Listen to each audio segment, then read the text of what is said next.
احنا بالنسبه لنا يعني المشكله وين التفرقه اللي راهي ما بين التونسي والجزائري.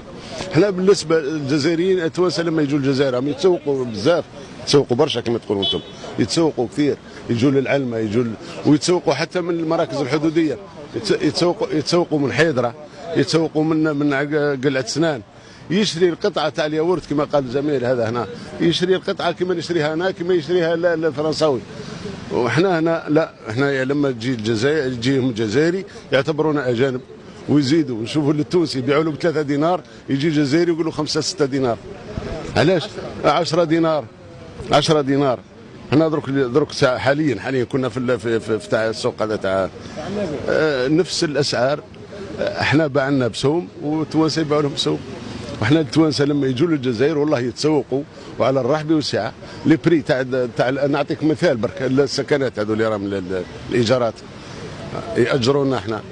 انا البارح شفت ثلاث اسوام، 3 جزائريين كاريين في نفس العماره، واحد كاري ب60، واحد ب100، واحد ب120. اللي يعرف تونس ويعرفهم ويعرف توانسه ويعرف كيف يقاشر كما نقولوا احنا عندنا، نقول لك قاشر تعرف تقاشر، يقول لك 60. اللي يجيه جديد وعد محتوم، انا من العائلات معي عائلاتي، معي العائلات، انا قال لي نحسب لك 120 ولا روح. وشفت انا البارح واحد تونسي خرج جزائري عنده عجوز مريضه، خرجوا في الليل والله في البرد والمطر تصب عليه، هو خرج وقال له ما عندكش دراهم اخرج.